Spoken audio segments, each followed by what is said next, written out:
അങ്ങനെ കാത്തിരിപ്പിനൊടുവിൽ രേഖാചിത്രം എന്ന ചിത്രത്തിൻ്റെ ഏറ്റവും പ്രധാനപ്പെട്ട പ്രിവ്യൂ റിപ്പോർട്ടൊക്കെ പുറത്തുവന്നിരിക്കുകയാണ്.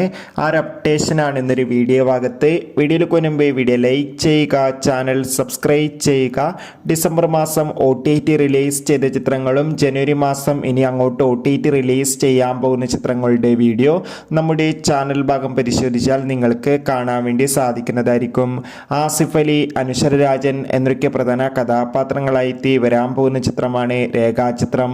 എല്ലാ സിനിമാ പ്രേമികളും ഒരേപോലെയാണ് രേഖാചിത്രം എന്ന ചിത്രത്തിൻ്റെ ഓരോ അപ്ഡേഷനും അറിയാൻ വേണ്ടി കാത്തിരുന്നത്. ഫൈനലി ചിത്രത്തിൻ്റെ പ്രിവ്യൂ റിപ്പോർട്ടൊക്കെ പുറത്തുവന്നിരിക്കുകയാണ്. ചിത്രത്തിന് UA സർട്ടിഫിക്കറ്റാണ് ലഭിച്ചിട്ടുള്ളത്. അതോടുകൂടി ഇപ്പോൾ കിട്ടുന്ന പ്രിവ്യൂ റിപ്പോർട്ടിൽ സൂചിപ്പിക്കുന്നത് ചിത്രം ഒരു മികച്ച ക്രൈം ത്രില്ലറാണെന്നും ചിത്രത്തിൽ നമുക്ക് ആസിഫ് അലിയുടെ മികച്ച അഭിനയം തന്നെ കാണാൻ വേണ്ടി സാധിക്കുന്നുണ്ടെന്നും ചിത്രത്തിൽ ആസിഫ് അലി പോലീസ് ഓഫീസറായിട്ടാണ് എത്തുന്നത്. എന്തായാലും ഒരുപാട് പ്രതീക്ഷകളാണ് ചിത്രത്തിനുള്ളത്. ചിത്രം ജനുവരി 9 തിയേറ്ററുകളിലെത്തും.